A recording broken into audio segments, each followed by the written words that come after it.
And good evening, everybody, and welcome to episode number 6 of Mondays with the Mayor.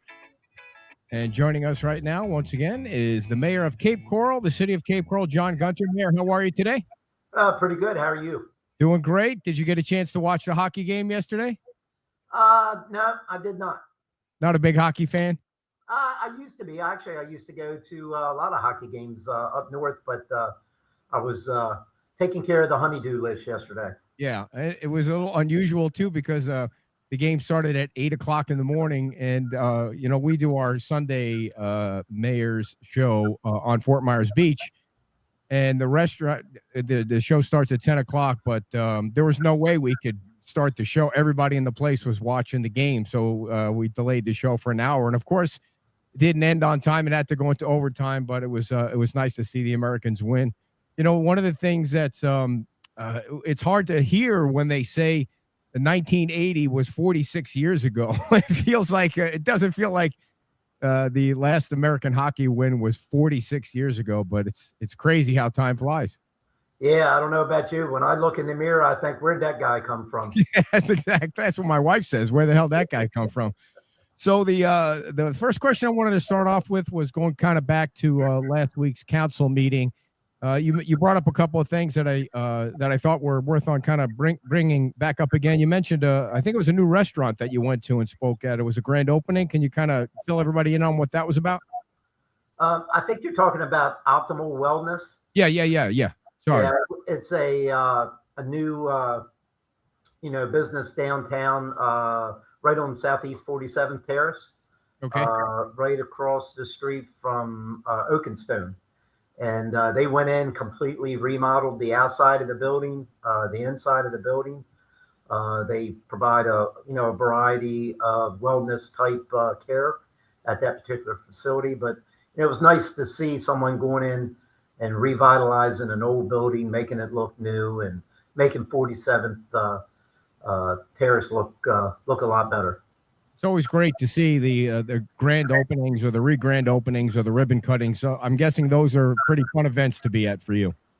Yeah, there's a lot of them. I like getting out and talking to the new business owners, trying to see why they picked Cape Coral. Of course, we're glad they did, but meeting new people coming to town, so that's always great. And there's usually a pretty good crowd that attends those. I know the Chamber of Commerce is mainly involved with those ribbon cuttings. So it's always get out in the community and really meet people. It's always good.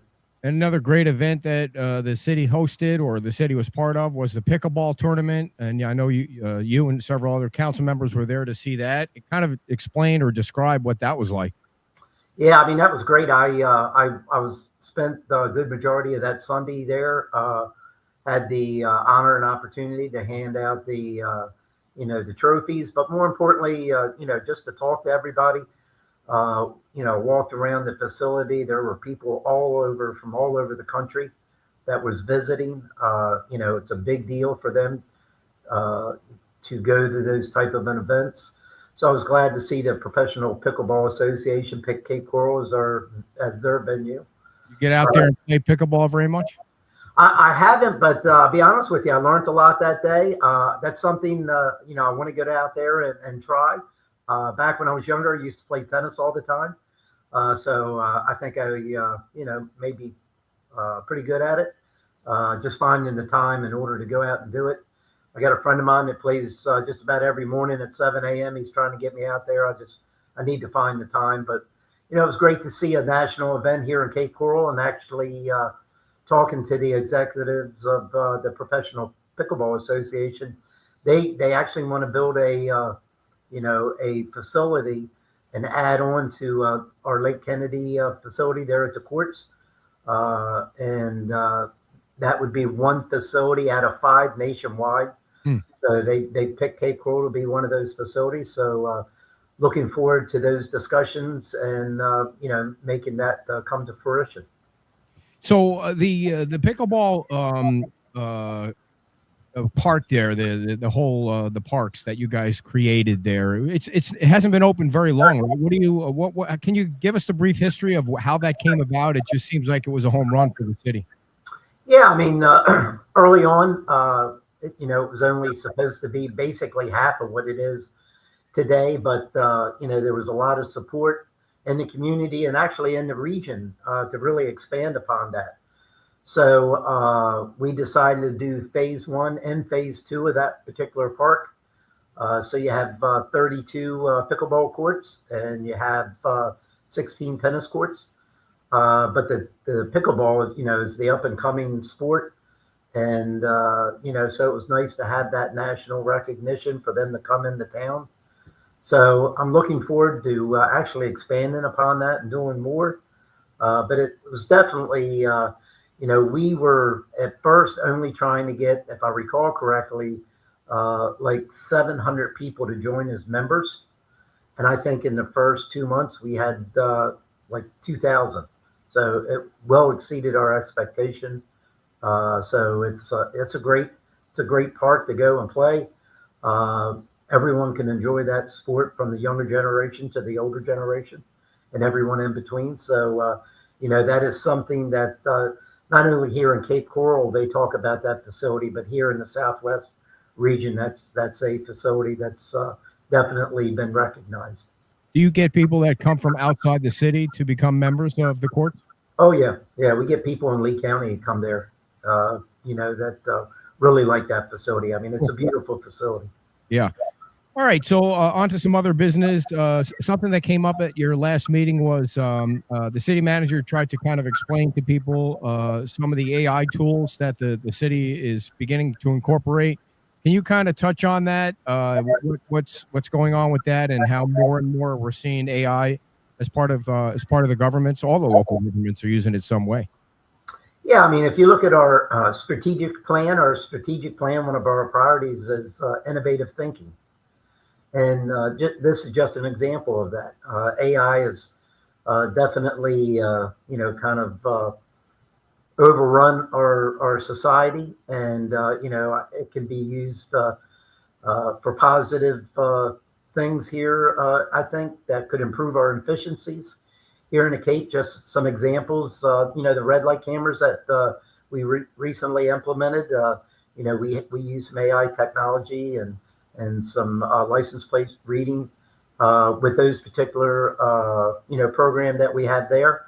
We're looking at our plans review to see if we can incorporate some AI in order to help streamline that process when it comes to permitting. We're just looking at any programs that we offer here in the city or any services that we offer in the city. If we can implement some type of AI technology and be more efficient, I think we at least need to take a look at that and see if we can do things better than we do as humans. So is the goal with that to be a more efficient government, to be able to respond to the needs of the citizens quicker or differently or expand? Yeah, I mean, to be more efficient, to be able to recognize, I know the city manager talked about the cameras on the trash trucks, but, it's just like we do with the red light cameras. We have a police officer that actually looks at each one of those violations. Just because, maybe a camera on the trash truck may recognize something, the only thing that does is bring it to our attention. You're still going to have a code enforcement officer or whomever. This is in the very early stages. We're just having discussions. At some point, it'll be brought back before council, and we'll vet it even further to see how the program's going to work, how it'll be implemented, if it's an advantage, if it's going to improve efficiencies. And that's really what we're trying to do here. You see a lot of social media going to have Big Brothers watching. If we can do a job better, then I think it's our responsibility to take a look at it and see if we can do things better and cheaper. Because if you have a code officer going around and driving around, he or she can only see so much. So I think we should at least take a look at it and see if it's a good program or not. Yeah, and by the way, there are cameras before this whole thing came out. There are cameras everywhere anyway. It was not just because of the city of Cape Coral's using AI. It's if you think you're going to get away with anything anywhere in this country, you can. you drive down your street at your house. I know in my neighborhood, probably over half of the houses have cameras in the front of their house. You can't even walk down my street where you'll probably have 10 or 12 houses that'll record you. You get in your car and you drive to Publix, you're going through intersections, DOT that has cameras. So, there's cameras everywhere. You go downtown Cape Coral today. I mean, we have cameras down there. They're all over the city. So cameras aren't something new. Yeah. You can't drive your Lamborghini 100 miles an hour underneath the school bus without somebody having a camera out and catching you do that. They're everywhere. Everyone's got one. Yeah, I mean, just look at what the school board just did with the flashing red lights on school buses and issuing citations for that. I mean, that's just going to be a something that we'll have to get used to in our society. They're everywhere. Yeah. All right. So something else that came up was unlicensed contractors. How big of a problem is unlicensed contractors in Cape Coral? I noticed there was somebody that came to the last meeting that says it's impossible, and you even backed this up. It's impossible to compete with somebody that is skirting around the rules like that. How bad is it in the city? Yeah, we really don't know exactly how bad it is, and I know city staff this week has a meeting with DPR, and what we're going to do in that meeting is try to see if they have any data, any complaints that's come in through the state organization, in order to see how big a problem that we have here in the Cape. We also need to check with them, because licensing is done through the state. We got to make sure that they're interested in partnering with the city if we decide to go down this path.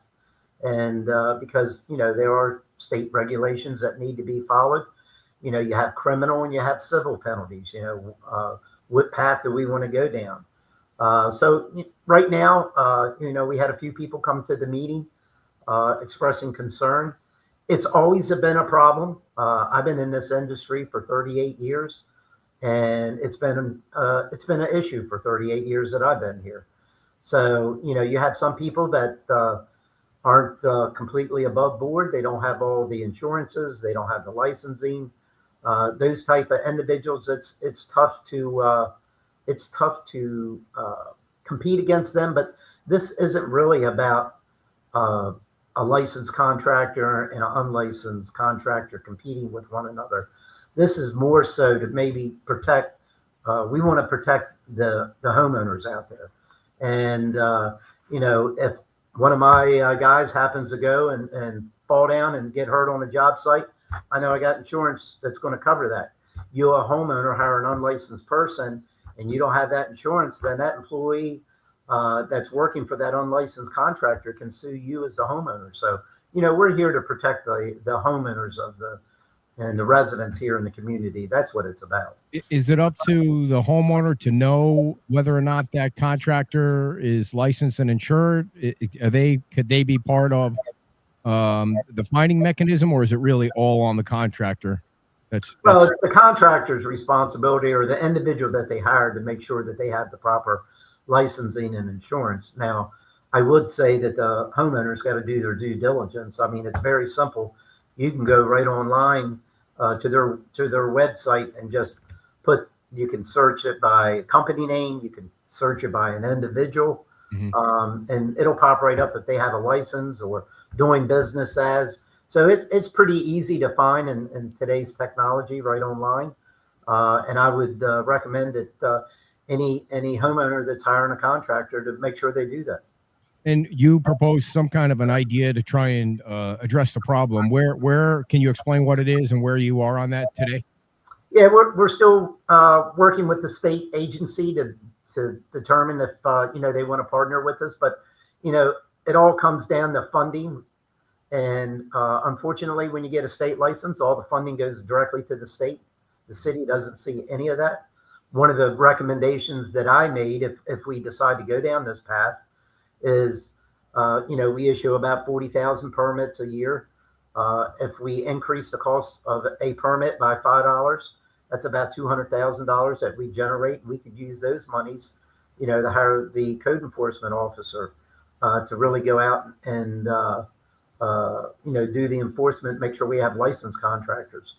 That way, the contractors who are complaining about the unlicensed contractors, they're putting a piece of their money into this initiative, and also there's no bearing on the average resident out there, because this $5 would be earmarked specifically for the code officer that is enforcing unlicensed contractors. So is your idea that code enforcement officer would be specifically looking through the documentation to make sure they are licensed, to go out and answering the complaints from other contractors that are trying to compete with that? Is that specific? It would be just specifically for that? Exactly. It would be earmarked specifically for a code enforcement officer to only look at unlicensed contractors. Also, you could be looking at licensed contractors to make sure they have the proper insurance in effect. When I renew my license every year, you got a workers' comp insurance you either have to submit or submit a waiver if you're not required to have it. Also, general liability insurance. So that they could also be looking at the licensed contractors to make sure they have what they're supposed to have as well. All righty. And so I'm sure we'll hear more about that in future meetings, future council meetings when that gets resolved. Your idea there? Yeah. Once they talk with the representatives from the state, I think they have a meeting this Friday. Okay. So we'll get some feedback from there exactly. And then, work with the city attorney's office if we want to have some type of a mutual agreement moving forward. Gotcha. Hey, one of the things I wanted to ask you about before I forget is the public comment podium. Public comment is sometimes some of the most entertaining part of your city council meetings, but the podium was moved from where you could see it on TV to closer to the entrance and the exit to chambers. Can you explain why it was moved? Mainly the only thing I can really divulge, it was moved for security reasons. It was there before. I know we had it there for a long time for COVID. It was over in that area. And even before that, I believe it was over there at one point in time. Then it was moved to the middle, but it was moved recently only because of some security recommendations that were made. And that was only one of the few recommendations that we implemented. Were any council members threatened specifically that you know of? During the meetings, I don't think there was anybody in the meeting that was specifically threatened. No. And for folks that don't see the meetings, there is a police officer, at least one, that stands in that corner right by the exit door there. So yeah, the police officer is standing, probably 5 feet away, 6 feet away from where that podium is today. But it was mainly for security reasons, no other reason. Gotcha. All right. You had another meeting you mentioned with Commissioner Kevin Ruane. What's the most up-to-date information about working together with Lee County that you can share with folks?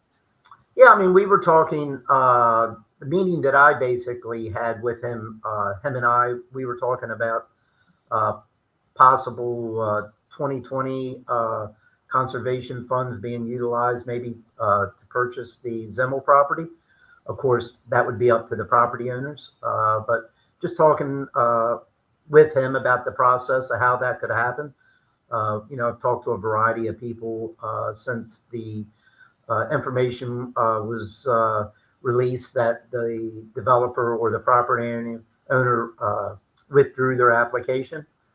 So that, that's a still viable option on the table, the 2020 funds in order to purchase that property. But that'll be up to the property owner, but we were just having a discussion mainly on that. We do have an upcoming meeting here soon with the city manager and the county manager, and he and I, and we'll continue our dialogue. We've been doing that about every 6 weeks, but him and I just had a meeting kind of off to the side. Him and I.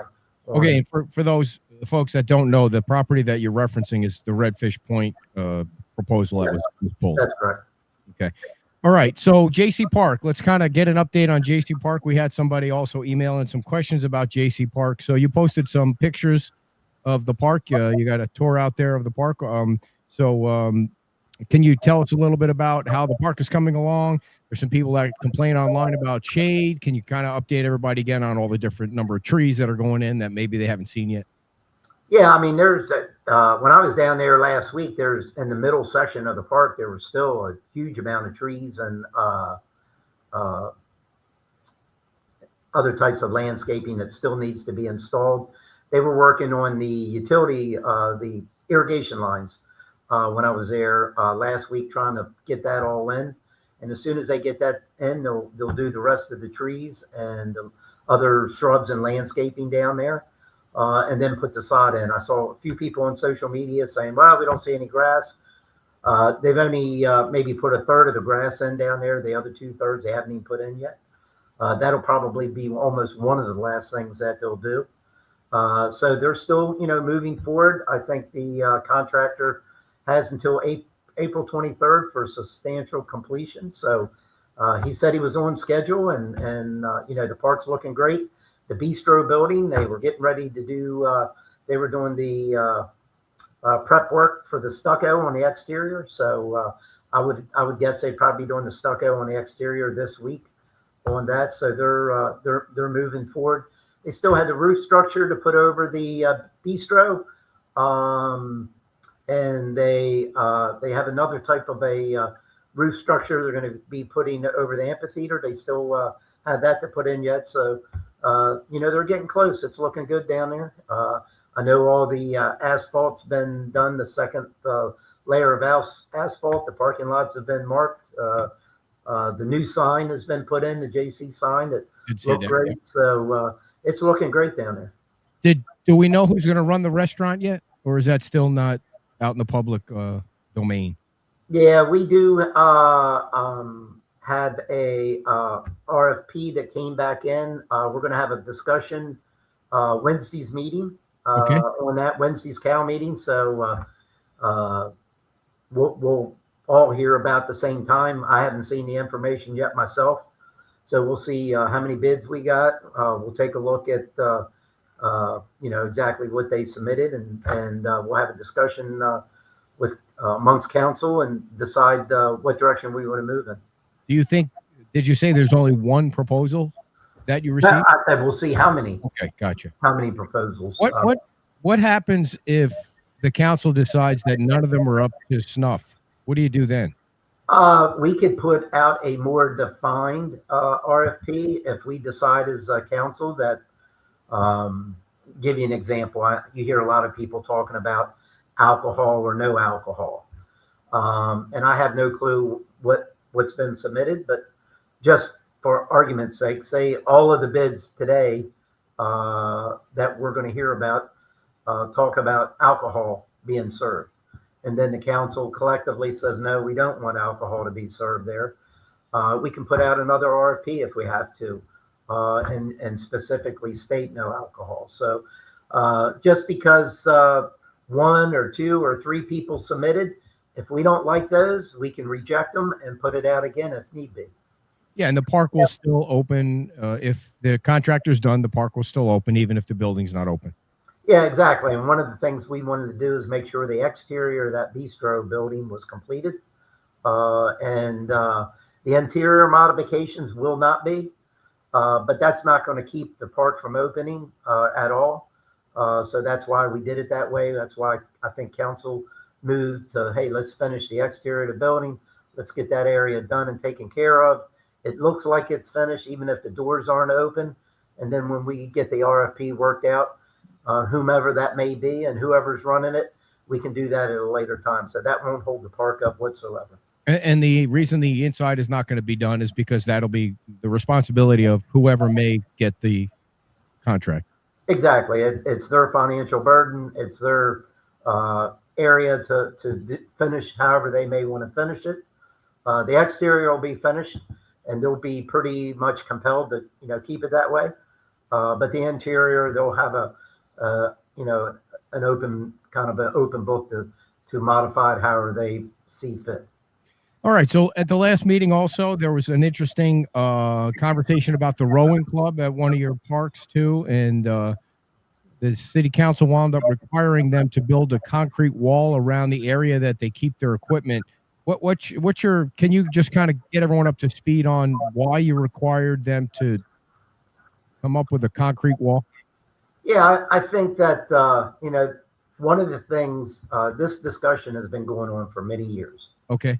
with the rowing club, and it's always, had they had an opportunity to be at our Tropicana Park when it was completed.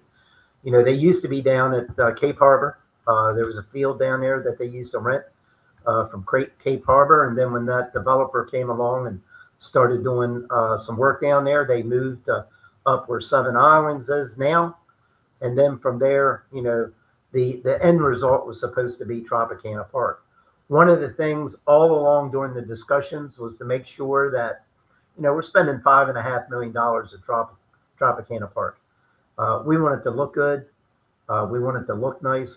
Unfortunately, if you ever go and visit their site, whether it was at Cape Harbor or at Seven Islands, it was kind of unsightly. And what we didn't want to happen is to build this beautiful new park and then have somebody move in and it was unsightly. So what our goal was is to have some type of, shielding from their equipment that they utilize. So one of the things that we talked about was some type of fencing, and that nothing could protrude above the whatever the height of the fence was. Now, our land development code says in that particular area that you could have fencing up to 10 feet. So we kind of left it up to them, whatever the height of the fence was, but none of their equipment could stick above the fenced-in area. The other thing I think myself and the rest of council was worried about is to make sure there was some resiliency when it comes to the fencing. What we didn't want to see is a 6-foot vinyl fence that looks great today. Hmm. The next hurricane comes along and it's blown away and gone. And then for a period of time, we gotta look at what's behind there. So I think that's why we were looking for some resiliency. We decided to go with a concrete type fence. I think they said that they could stay under the 8-foot height as far as their equipment. So that's totally up to them, but they have to construct the fence. They have to pay for the fence before they're even allowed to move in. So when we had the discussion here in our last meeting, then it was our last committee of the whole. It was basically to come up with a term sheet for the city attorney to go back with the organization and try to finalize that term sheet. What do you, with your experience in your line of work, what do you think a wall like that or a fence like that will cost? Well, it's probably triple the cost at least than a standard chain link fence or a vinyl fence for sure. They have 11,300 square feet of area. I think that was another good decision by city council, is to do the complete perimeter, even if they don't use the complete perimeter of space, because a lot of times they'll get stuff out of their racks or whatever and set it to the side and they're still working. We want to make sure that they are completely encompassed with this fence. So if a resident is going there to enjoy the park, they don't have to take a look at it. Their rent's $10 a year. Right. And I think, they're getting a standard building lot here on the water is 10,000 square feet. We're giving them 11,300 square feet to work with, basically for free.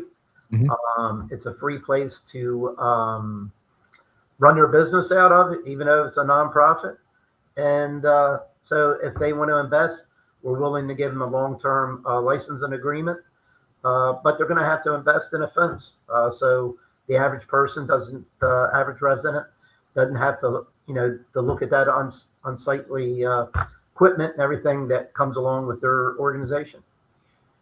I think the lady that runs the organization said at the meeting they sell popcorn to raise funds, or they had in the past. I mean, how realistic do you think they can come up with that kind of money to build a big fence like that? I mean, that's the first thing I thought about, is like, wow, they're raising money with popcorn sales. That's a lot of popcorn. Yeah, my understanding, they got about $100,000 in their account. That's my understanding. That's a lot of popcorn.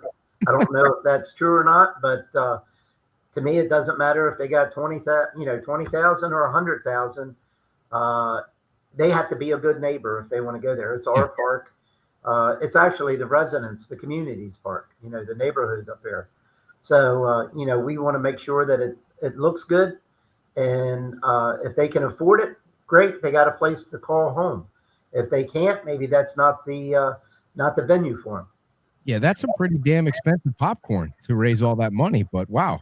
So I guess we'll see what happens with that, right? Okay, so on to another park. By the way, you mentioned there's a possibility of some alcohol discussion at JC Park. It hasn't been decided yet. Now there are other parks that the city has that do sell alcohol, right? That wouldn't be the first and only one if that were the case. I mean, Sunsplash, we lease that out. That's a city facility. They sell alcohol there. You got the yacht club. That's a park. We got the boathouse down there that sells alcohol there. We sell alcohol at the Coral Oaks Golf Course. That's a city facility. So, it's not all. It's not all, but it is some. There are some. Yeah, there are some. All right. So, what's the latest on the yacht club? Where do we stand on the RFIs? And somebody did email in some questions wanting to know when and if that becomes public for the public to see the RFIs. For the yacht club? Yes. Yeah, that's due on February 25th. So what's that? 2 days from now, I believe. Yeah. That'll be the cutoff date for any submissions. Staff will review that, and if I had to guess, that'll probably come back to us 2 weeks.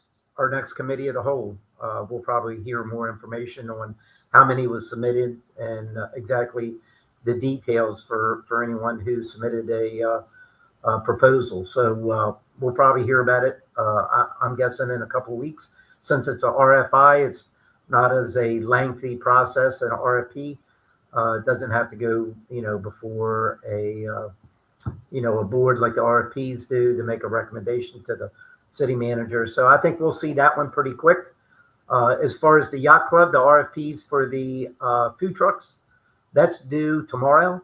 Oh. So we should have that. That's probably something pretty simple.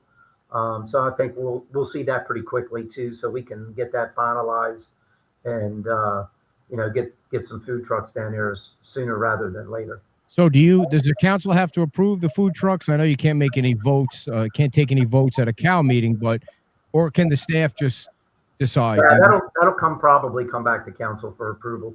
Okay. Mm-hmm. So you might have to, might be able to approve something in March. Yeah. Oh yeah, without a doubt. So, sooner the better on that particular one. We're only talking food trucks. So that's, right. It can't be that detailed. I don't see that not coming back pretty quickly. So to answer the gentleman's question, I think the RFI, if you want to submit a public document request, I would recommend that would be the only way to know whether or not you can see those proposals that are put forward. I don't know if you're not allowed to see them until the council sees them. I don't know what the rules are on something like that, but like I said, I think that's going to come back pretty quickly. I can see that coming back at the next CAL meeting and letting us know, getting some information on that. So that should be fairly quick since it's an RFI, and they'll all be public record. Anything that was submitted, they'll give them to all council. We'll notice the meeting like we always do, put the backup material, so it'll all be there. Yeah, at the least, it'll be in the agenda packet like all the other information.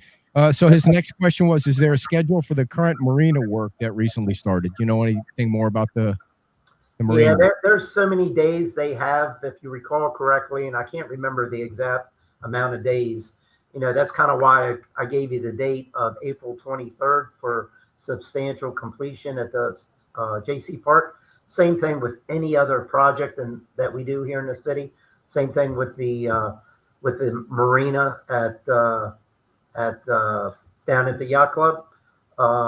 There's a substantial completion date.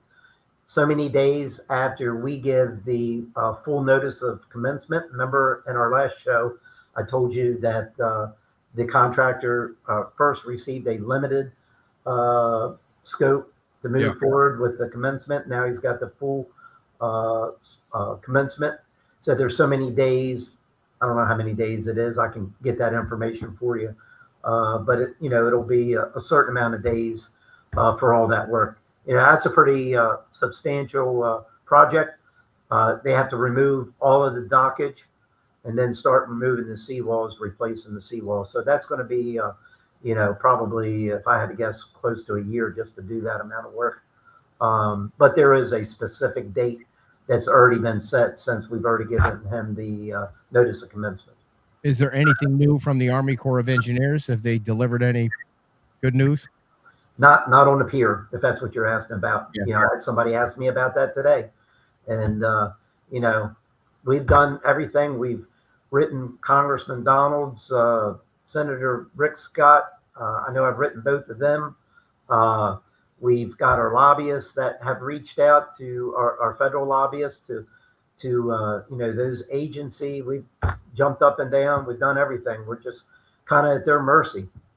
And when they respond, do they just say, we'll get to it when we get to it, or do they not even respond? No, it's still, under, in the queue, and pretty much we'll get to it, when we get to it. So on the boathouse, this is the last question from Sean. Can the boathouse construction start as soon as the seawall and marine improvements are completed? They can start whenever they get their permits, right?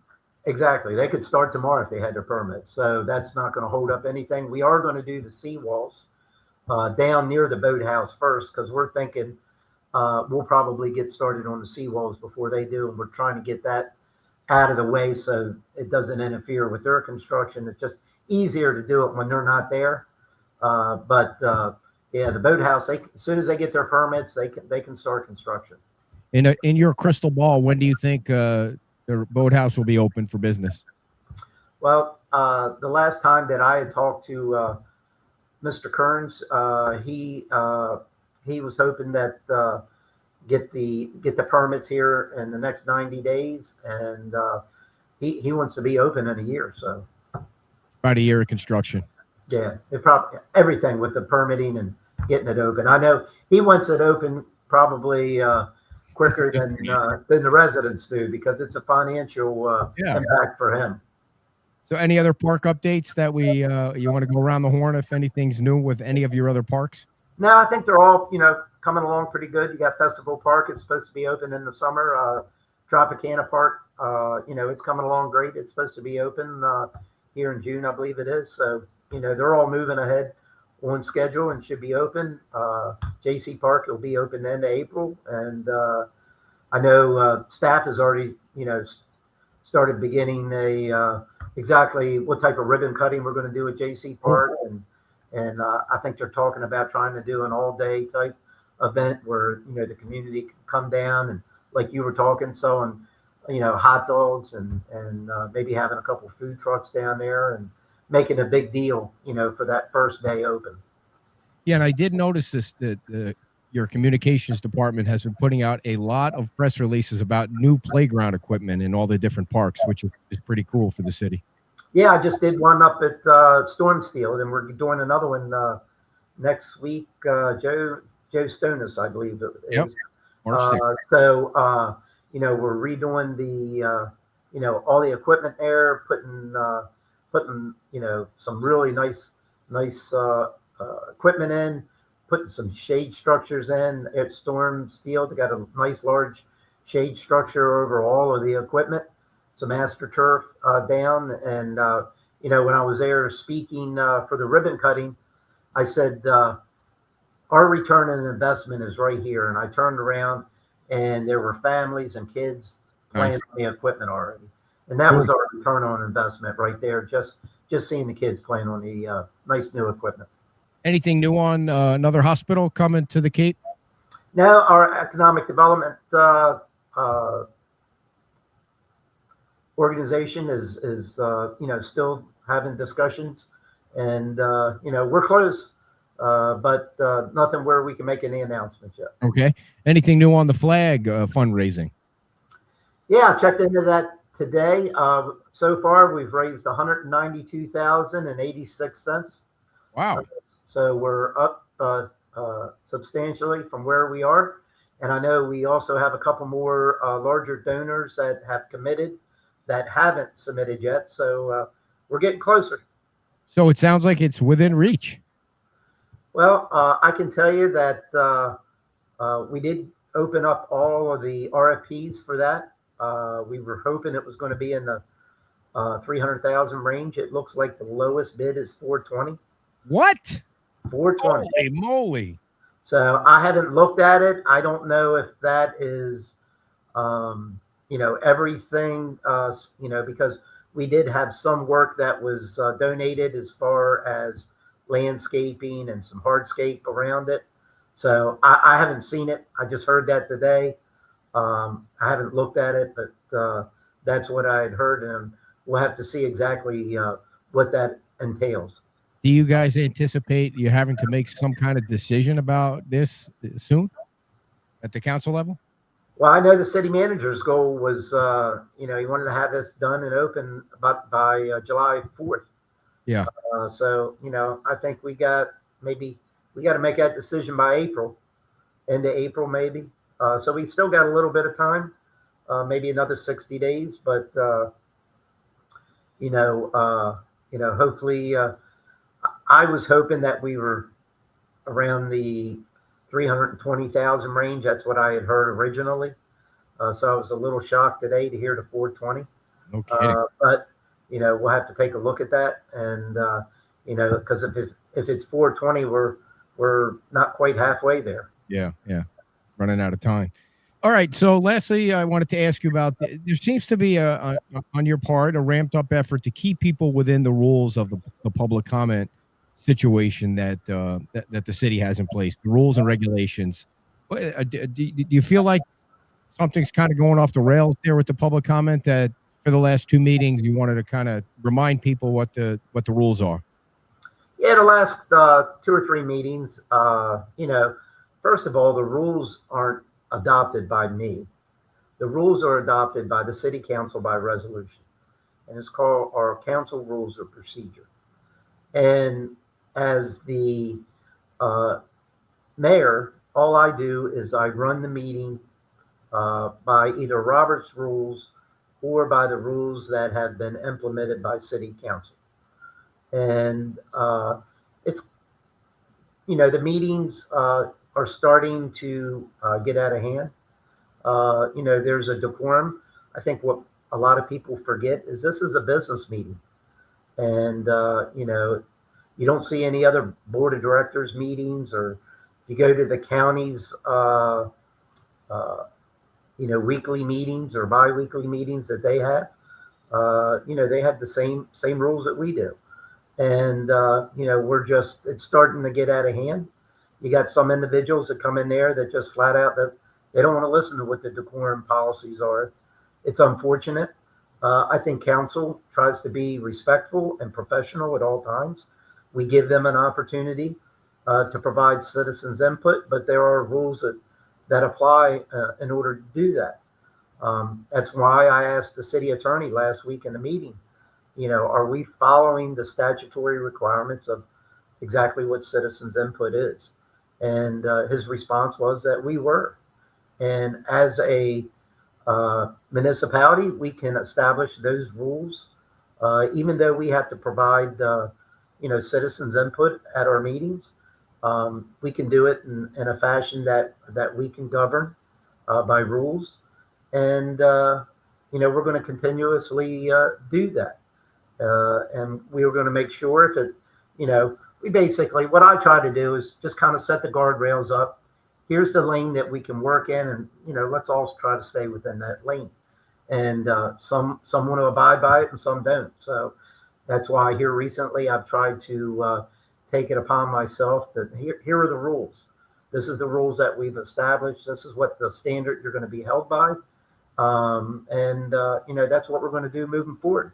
If we want to change those rules, by city council action, by a majority vote, I'm good with that. But whatever rules that we establish, it's my job to make sure that we follow the rules, and that's what I'm going to do. Is it part of the rules to actually, after you listen to public comment, go through each council member and respond to the public speakers? Because I don't see that being done in any other municipality that I cover and watch. Yeah, I mean, honestly, if you look at our citizens' input compared to others, we're fairly lenient. And you're right. There's a lot of municipalities that don't do that. The statutory requirement is we have to provide citizens input time. Right. And we dictate what that time is. You know, with us, it's 3 minutes per individual, and a total is 60 minutes. Now, it hasn't happened too often, but there has been times once that 60-minute mark gets there, we cut off citizens input. That's only happened. I could count on one hand in 9 years how many times that's happened, but not too often. But it has happened. But you're absolutely right. Once they have an opportunity to weigh in on whatever they feel is, you know, what I call business of the city, then we do not have to respond. That's not a statutory requirement. We could let them get their 3 minutes. We could be done and move on. We don't do that. We try to engage as much as we can, but what we don't do is we don't get in a two-way dialogue. And sometimes they want to do that. That's not the time and place during a business meeting to do that. And I'll continuously say the best thing, in my opinion, 3 minutes is tough to get your message across. If you want to have that one-on-one dialogue, that back and forth, set up a meeting with your council member or the mayor. And then there's no 3-minute limitation. Get in there, discuss your issue. You can have that back and forth dialogue. And I think we as a council and them as a citizen will have a better understanding, whatever that issue, when we get out of that one-on-one meeting versus what we can do in a council meeting. Do you get a lot of emails and phone calls from residents that want to talk to you about a pothole or whatever, and you know, that don't come to the meetings, that don't get up there for 3 minutes? Or do you know if other council members, I know you can't talk to each other, but do you get other feedback other than that 3 minute public comment time that people come to? Yeah, very little. If you look at the amount of people that we have here in the city, I mean, we get emails, and a lot of our emails are operational issues that the city council really doesn't have anything to do with, but we pass it along to staff. You know, potholes or water main breaks or stop signs down, those type of things. No matter if I get them or any council member get them, you know, we just pass those directly on the staff. If a person has a code issue, we pass it on to code enforcement. We'll get a response back. They'll usually reach out, and then they'll copy city council, you know, so we're aware of what the resolution was. But really, we don't get a whole lot. I mean, I get very few requests to sit down and really have a discussion on a particular topic. Might get a short email about, you know, X, Y, or Z, but to sit down and have a 30-minute conversation, that's few and far between. You know, how do you feel the staff, the city staff is doing what the taxpayers are paying for? Are they getting what they pay for? I mean, obviously, I ask this because it hurts my brain sometimes to read some of the comments about the craziness that people allege. From where you sit, what is your view? What is your opinion on how the city staff is doing for the residents and for what they pay for? I think staff does an excellent job. Unfortunately, what you see on social media is somebody that has 10% of the information, draws a conclusion, and it's usually, you know, not even accurate. Now, is there some things we could do better? I'll be the first one to say there is. But for the most part, I think staff does an excellent job. You know, I know the city manager has implemented a 3-day rule that if the city council passes on a resident concern, that you know, they get a response within 3 days. And you know, if it's a life safety issue, of course, that's addressed immediately. You know, so I can say that I typically will submit, you know, forward that email from the resident directly to the staff member, the director who's in charge. You know, if it's a pothole, it goes to Public Works. You know, whatever the issue, if it's a permit issue, we send it on to community development. So I send it to the director and I copy the city manager, and they usually start addressing it right away, whatever the issue may be. A lot of times in the email is their perspective of say it's a permit issue.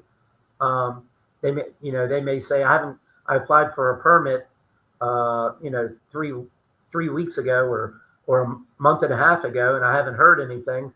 And I'll go in there under the public record, under the search that anybody can go and look at. And I can see that staff already responded 3 weeks ago that they needed additional information that they haven't submitted. So, sometimes it's not always the case. But we give it to staff, and they'll let them know exactly what needs to be done, or what they're still waiting for. And I think they do a pretty good job overall. Yeah, one of the things that the folks on the beach learned the hard way is about permitting and the permitting process, and that you can check the portal. It's public. Now it's a public page. You can go in there, put your address in, and you can do it every day. You can do it 10 times a day to see. You're not always going to get an email, is what they learned down there, because there's so much other stuff going on. I think that it seems like the process is, okay, you apply for it, and then everything works in the portal, where people go in and either update it or check it, or you have a contractor that's doing 50 different things that is supposed to be the person to update you if you're using a contractor to get a permit. So I think it probably works the same way in the city. I'm guessing you can always go in the portal and check on your permits. Yeah, I mean, it's public record. You can go in there just like I do. I'll be home sometimes and I'll get an email, about a permit. And I'll log right on the EnerGov and go in there and look myself. Now, some of the details is not public record when it comes to the review process. Maybe if a particular review was failed, it won't go into detail. It'll just say failed. In the public record, it won't say that the reason a lot of times. So some of it's not public record, but whoever applies for the permit, whether it's the contractor or the homeowner, they'll see all the information. They can go log into it. It's there. But even contractors, I have residents reach out and say, hey, I haven't got my permit a month and a half ago. And I'll go in there. They sent the contractor something 3 weeks ago that they needed to do. And then I'll call the homeowner back and, oh, well, the contractor didn't tell me that. Right. So sometimes there's a lot of that going on. Yeah. And one thing I just want to mention that, by Florida statute, as of today, that any municipality or any county in the state of Florida has a 30 business day review maximum. So what that really means is there's 5 business days in a week. You got 6 weeks before the city or the county, whomever it may be, has until to get some type of response. Now, I will tell you, the city manager implemented something months ago where it's a 30 calendar day process. Okay. Not a business. So he cut it by 2 weeks by doing that. And I know he's working on now trying to cut that down to 15. So, we're looking at what we can do better in order to get that process even quicker. So, but we do have up to 6 weeks, 30 business days. But we're trying to do a lot less. Real quick, are you worried about what the House in Tallahassee passed regarding property taxes? Do you think that's going to get passed by the Senate? I know it's, if I remember right, it has nothing to do with school taxes. I'm not sure where public safety fit into that, but it's homesteaded properties. So I don't know if it's going to pass the Senate. Maybe you know more. Yeah, I haven't heard anything, but I mean, if that particular bill, there's many bills up there. I think that particular bill, if it was passed, could be catastrophic for not only our community, but a lot of communities. How that bill is written is starting in 2027, there will be an additional $100,000 homestead exemption. And that will increase every year for 10 years. So you would go from 100, we're at 50 now, so that would be 150 and 27, 250, then 350, and just keep continuing for up to a 10-year period of time. It also states in there that the funding for the police department would have to stay at the 2024 and 2025 funding levels. So what that means is, in our city, we get in about 157 million in ad valorem tax, and 102 million goes to public safety. So what they're trying to do, if that would happen to pass a referendum, we wouldn't have the monies to even pay for the public safety at the end of that 10-year period of time. So, I thought something may occur where you'd have additional homestead exemption, Right. but they would have to come up with some other, revenue sources to fill in the gap. You heard state taxes going up as high as 15%, things like that. But there's no way you could cut the ad valorem tax that much, and the cities would be able to still continue the same level of service. We would have to cut our levels of service drastically if that bill passed. So did they provide any possible solutions in this bill? Nothing. Nothing. The bill, I've read it. I actually went and read the bill. The only thing that was really in there was the public safety aspect had to stay to the same funding levels that is in 2024 and 2025 budget. So why they said 2 years, I don't know. Maybe they take the higher year. Ours goes up typically every year, but they specifically stated 24 and 25 years. When you talk to Dane Eagle and those other folks that do the lobbying up there, do they have any indication if the Senate's going to take this up and serious about it? Yeah, no, I haven't talked to Dane since that House bill just passed a few days ago. But when I was up there, 3-4 weeks ago, this approach wasn't even talked about. It was probably just increasing the homestead exemption, one time or maybe 2 times, not 100,000 for 10 years. That's $1 million of an exemption. So that was never talked about. I would be surprised if the Senate would put something like this forward, but I'm not one of them.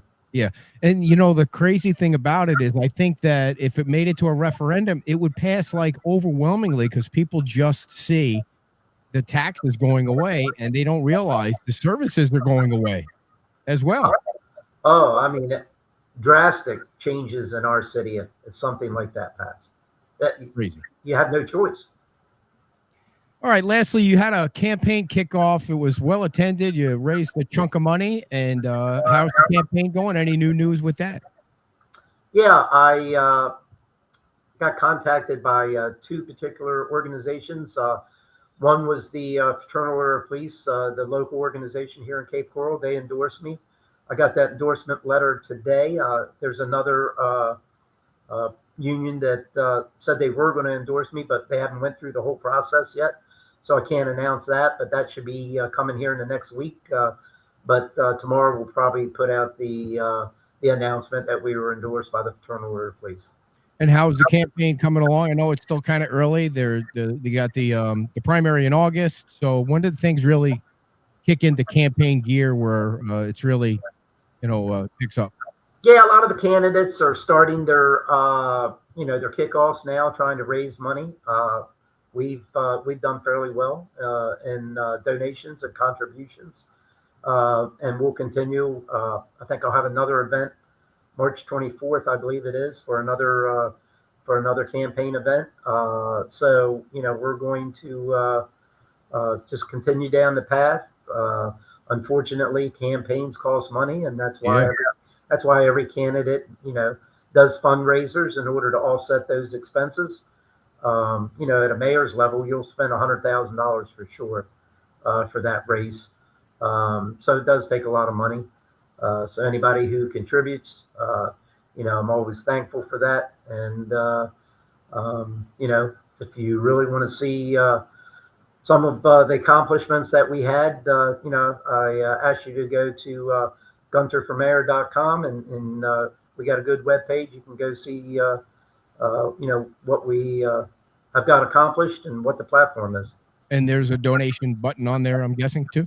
Yes, sir, there is. I know you're a dog guy. Did you ever think about getting a prairie dog as a pet? Now I heard that we got one individual out there that's got a prairie dog. I've done a lot of things in my life, but I can't say I've ever had a prairie dog. I don't even think I've ever seen one in my life until I saw that picture. So, all right, Mayor, well, we thank you for your time. Did we miss anything that you wanted to share with folks, or are we good? No, I think we covered everything. I appreciate the opportunity, and I just asked everybody as far as any of the candidates for the campaign to just make sure you do your homework and be an informed voter. All right. Thanks a lot, Mayor. We'll talk to you soon and see you on Wednesday at the Committee of the Whole. Thank you. All right. Mayor John Gunter, everybody. And just to remind everybody, our show, our show this Friday will not be at Hooked Island Grill. We will be at the Cape Coral Animal Shelter for their PJs and Paws big event. They have this event every year, and it's a fundraiser, and we'll be broadcasting the show live from the Cape Coral Animal Shelter at 5 o'clock. And Mary Muley will be my guest co-host because Kim's dad turns 80 this weekend, so she'll be in Orlando with her pops. So we will see you Friday night from the Cape Coral Animal Shelter. Thanks for tuning in, everybody. Thanks to Mayor John Gunter for episode number 6 of Mondays with the Mayor. You all have a great week. Bye-bye.